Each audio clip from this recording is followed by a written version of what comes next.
Hello friends, welcome to Jenny cooks. Friends, இன்றைக்கி கிருஷ்ண ஜெயந்தி முன்னிட்டு 4 வகையான பலகாரங்கள் நான் செஞ்சுருக்கேன். கண்டிப்பாக நீங்கள் இந்த கிருஷ்ண ஜெயந்தி ரெசிபியை ட்ரை பண்ணி பாருங்கள். கரெக்டாக அரை மணி நேரத்தில் இந்த 4 பலகாரமும் டக்குன்னு செஞ்சு முடிச்சிடலாங்க. இன்றைக்கி தட்டை, கார சீடை, இனிப்பு சீடை, அவல் பாயாசம் செய்ய போகிறேன். ஃபஸ்ட்டு நான் 2 கப் அரிசி மாவு எடுத்திருக்கேன். இது பச்சரிசி மாவு. கடையில் வாங்கினதாக இருந்தாலும் பரவாயில்ல, நீங்கள் வீட்டில் தயார் பண்ணதாக இருந்தாலும் பரவாயில்ல. 2 கப் அரிசி மாவு எடுத்துக்கோங்க. இப்போ அடுப்பு பற்ற வச்சுட்டு மிதமான தீயில் இந்த அரிசி மாவு நல்லா வறுக்கணுன்னா நல்லா வாசனை வர மாதிரி கலர் மாறுற அளவுக்கு வறுக்கக்கூடாதுங்க. அரிசி மாவில் உள்ள ஈரப்பதம் போகணும். அந்த அளவுக்கு லைட்டாக வறுத்துக்கோங்க. ஒரு 2 நிமிஷம் வறுத்திங்கன்னா நீங்கள் போதும். நீங்கள் கோல மாவுலாம் எடுத்து போகும்போது அப்படியே உதிரியாக வரும்ல, பார்த்தீங்களா? இந்த மாதிரி உதிரியாக விழணும். இப்போ ஸ்டவ் ஆஃப் பண்ணிடலாம். இப்போ இது வேறு ஒரு பாத்திரத்துக்கு நம்ம மாற்றிக்கலாம். இப்போ 3 பலகாரத்துக்கு இந்த 2 கப் அரிசி மாவு நான் எடுத்திருக்கேன். இதே அளவுகளோடு செய்யுங்க, ரொம்ப நல்லாயிருக்கும். இப்போ ஒரு பாத்திரம் அடுப்பில் வச்சுக்கோங்க. அதில் 4 டேபிள் ஸ்பூன் அளவுக்கு உளுந்து பருப்பு எடுத்துக்கோங்க. இதை நல்லா கோல்டன் ப்ரௌன் வர வரைக்கும் நல்லா வறுத்து எடுத்துக்கோங்க. மிதமான தீயில் வச்சு வறுக்கணுங்க. அதிகமான அனல் வச்சிட்டிங்கன்னா மேலே மட்டும் கரிஞ்ச மாதிரி இருக்கும், உள்ளே வேகாமல் இருக்கும். இப்போ நல்லா வறுத்தாச்சு. இப்போ ஆற வச்சுக்கலாம். ஆற வச்சதுக்கப்புறமா இதை மிக்ஸி ஜாரில் போட்டு நல்லா பவுடராக அரைச்சிக்கோங்க. இப்போ நல்லா ஆறிடுச்சு. இப்போ அரைச்சிக்கலாம். இந்த உளுந்து மாவு சேர்த்து செய்யும்போது ரொம்பவே அருமையாக நல்லா சாஃப்டாக கிடைக்குங்க இந்த பலகாரம். இப்போ உளுந்து மாவு அரைச்சாச்சு. இப்போ நம்ம இந்த அரிசி மாவு கூட நம்ம கலந்துக்கலாம். இந்த 2 கப் அரிசி மாவுக்கு 4 டேபிள் ஸ்பூன் உளுந்து வறுத்து சேர்த்துக்கோங்க. இப்போ இந்த அரிசி மாவும் உளுந்து மாவும் சேர்த்துட்டு ஒரு சல்லடை வச்சு நல்லா சலிச்சு எடுத்துக்கோங்க. நான் ஈஸியான முறையில் உங்களுக்கு செஞ்சு காட்டியிருக்கேன். ஒவ்வொரு மாவும் தனித்தனியாக நீங்கள் வறுக்கிறதுக்கு பதிலாக இந்த மாதிரி மொத்தமாக வறுத்து எடுத்துகிட்டு அதுக்கப்புறமா நீங்கள் பலகாரம் செஞ்சிங்கன்னா கரெக்டாக அரை மணி நேரத்தில் செஞ்சு முடிச்சிடலாம். இப்போ நல்லா சலிச்சு எடுத்தாச்சு. அந்த குருணைலாம் இருந்ததுன்னா கொட்டிடுங்க. இப்போ நமக்கு மாவு தயாராகிருச்சு. இப்போ ஃபஸ்ட்டு இனிப்பு சீடைக்கு மாவு பிசைஞ்சிடலாம். இப்போ இனிப்பு சீடைக்காக ஒரு மிக்சிங் பவுல் எடுத்துக்கோங்க. அதில் நம்ம கலந்து வச்சுருக்கிற மாவில் அரை கப் அளவுக்கு எடுத்துக்கோங்க. நான் இன்றைக்கி கம்மியான அளவுகளில் செய்கிறேன், நீங்கள் தேவைப்பட்டால் அதிகமாக சேர்த்துக்கலாம். இந்த அரை கப் மாவுக்கு 1/4 கப்போட கொஞ்சம் கம்மியாக வெல்லம் எடுத்துக்கோங்க. நாட்டு சர்க்கரை, வெல்லம் அல்லது வெள்ளை சர்க்கரை எது வேணாலும் நீங்கள் எடுத்துக்கலாம். இதை அடுப்பில் வச்சுட்டு ஒரு 2-3 டேபிள் ஸ்பூன் தண்ணி சேர்த்துக்கோங்க. இதை நல்லா கரைய விடுங்க. பாவாக காய்ச்சக்கூடாது, கரைஞ்சால் போதும். இப்போ இந்த மாவு கூட நம்ம இந்த வெல்லத்தை வடிகட்டி சேர்த்துக்கலாம். இதில் கல் மண் இருந்தால் போயிடும், அதுக்காக நம்ம இப்படி சேர்க்குறோம். இப்போ ஒரு ஸ்பூன் வச்சுட்டு நல்லா கலந்து விட்டுருங்க. இப்போ நல்லா கலந்தாச்சு. இது கூட ஒரு 2 டேபிள் ஸ்பூன் அளவுக்கு துருவின தேங்காவை ஆயிலில் வறுத்து வச்சுருக்கிறேன். கோல்டன் ப்ரௌனாக வறுக்க வேண்டாம், லைட்டாக வறுத்திங்கன்னா போதும். 1 டீஸ்பூன் அளவுக்கு எள்ளு சேர்த்துக்கோங்க. ஒரு 2 பிஞ்ச் அளவுக்கு உப்பு சேர்த்துக்கோங்க. நல்லா சூடான ஆயில் 1 டேபிள் ஸ்பூன் அளவுக்கு சேர்த்துக்கோங்க. 2 ஏலக்காவை நல்லா பொடி பண்ணி இது கூட சேர்த்துக்கோங்க. இப்போ உங்கள் கையில் வச்சுட்டு நல்லா கலந்து விட்டுருங்க. தேவைப்பட்ட அப்பப்போ கொஞ்சம் தண்ணி தெளிச்சிட்டு நீங்கள் சேர்த்துக்கோங்க. நல்லா சப்பாத்தி மாவு பதத்துக்கு இந்த மாவு நல்லா பிசைஞ்சு எடுத்துக்கோங்க. இப்போ மாவு தயாராகிடுச்சு. அடுத்தது கார சீடைக்கு நம்ம மாவு பிசைஞ்சிடலாம். அதே மாவை அரை கப் அளவுக்கு நம்ம எடுத்துக்கலாங்க. இதில் 1 டேபிள் ஸ்பூன் பொட்டுக்கடலையே நல்லா பவுடர் பண்ணி சேர்த்துக்கோங்க. நம்ம அரைச்சோம்னா 2 டேபிள் ஸ்பூன் அளவுக்கு வரும். இப்போ இது கூட சேர்த்துட்டு நல்லா கலந்துக்கலாம். இது கூட 1 டீஸ்பூன் அளவுக்கு எள்ளு சேர்த்துக்கோங்க, அல்லது அரை டீஸ்பூன் சேர்த்துக்கோங்க. 1/4 டீஸ்பூனோட கம்மியாக பெருங்காயத்தூள் சேர்த்துக்கோங்க. 1/4 டீஸ்பூன் அளவுக்கு மிளகாய்த்தூள், 1/4 டீஸ்பூன் அளவுக்கு உப்பு சேர்த்துக்கோங்க. உப்பு பத்தலைன்னா இன்னும் கொஞ்சம் அப்புறம் சேர்த்துக்கோங்க. இதெல்லாம் நல்லா கலந்து விட்டுடலாம். இப்போ நல்லா கலந்தாச்சு. இது கூட நல்லா சூடு பண்ண ஆயில் 1.5 டேபிள் ஸ்பூன் அளவுக்கு நான் ஊற்றிருக்கேன். நீங்கள் இந்த சூடான ஆயிலுக்கு பதிலாக பட்டர் நெய் கூட ஆட் பண்ணிக்கலாம். இப்போ நல்லா கலந்து விட்டுருங்க. உங்கள் கையில் வச்சு நல்லா அழுத்தம் கொடுத்து நல்லா பிசைஞ்சு விடுங்க.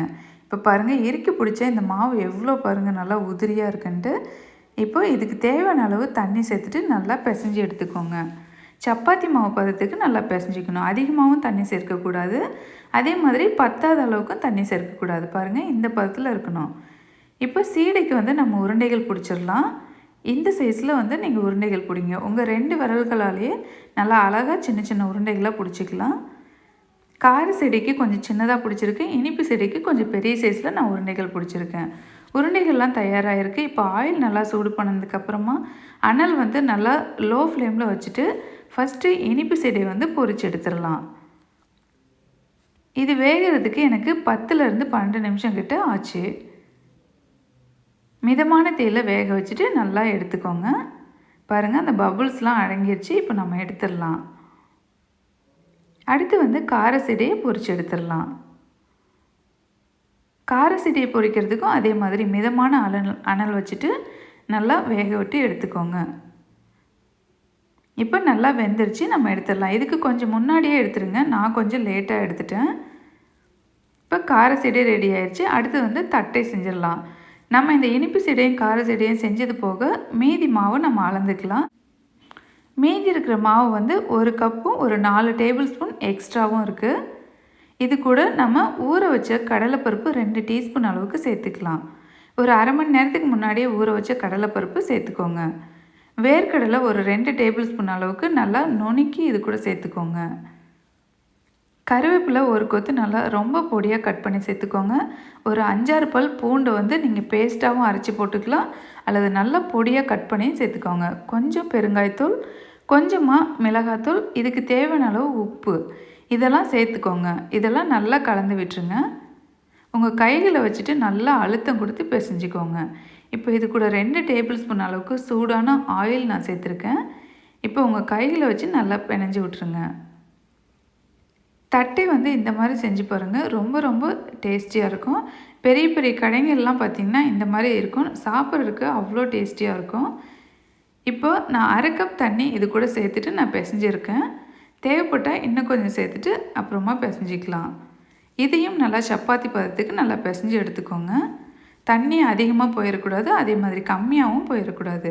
பாருங்கள், நல்லா பிசைஞ்சாச்சு. இப்போ ஒரு பிளாஸ்டிக் கவர் எடுத்துகிட்டு அதில் கொஞ்சமாக ஆயில் சேர்த்துக்கிறேன். தட்டைக்கு உங்களுக்கு எவ்வளோ பெருசு தட்டை செய்கிறீங்களோ அந்தளவுக்கு உருண்டைகள் பிடிச்சிட்டு இந்த மாதிரி அடிக்கோங்க இந்த பிளாஸ்டிக் கவரில். நான் எப்படி செய்கிறனோ இதே மாதிரி செய்யுங்க. ஈஸியாக வந்து தட்டை வந்து செஞ்சிடலாம். இதுக்கு மேலே ஏதாவது ஒரு பாத்திரம் வச்சுட்டு நல்லா அழுத்தம் கொடுத்திங்கன்னா பாருங்கள் எவ்வளோ ரவுண்ட் ஷேப்பில் நல்லா அழகாக தட்டியாச்சு. இது ரொம்ப மொத்தமாகவும் இருக்கக்கூடாது, ரொம்ப சன்னமாகவும் இருக்கக்கூடாது. மீடியம் சைஸில் இந்த தட்டை இருக்கணும். இப்போ நமக்கு ஆயில் சூடாகி தயாராக இருக்குது. நம்ம பொரித்து எடுத்துக்கலாம். இப்போ செஞ்ச எல்லாமே வந்து மீடியம் ஃப்ளேமில் வச்சு பொரித்து எடுத்துக்கோங்க. ஒரு ஃபோர்க் வச்சு லைட்டாக அது மேலே குத்தி விட்டுருங்க. அப்போ தான் இந்த தட்டை வந்து நல்லா உப்பி வராமல் இருக்கும். இப்போ மிதமான தீயில 2 பக்கமும் புரட்டி போட்டு வேக வச்சு எடுத்துக்கலாம். இப்போ நம்மளோட சூப்பரான தட்டை வந்து ரெடி ஆயிடுச்சு. இப்போ நம்மளோட சுவையான தட்டுவடை வந்து ரெடி ஆயிடுச்சுங்க. அடுத்த செட்டும் இதே மாதிரி நீங்கள் போட்டு எடுத்துக்கோங்க.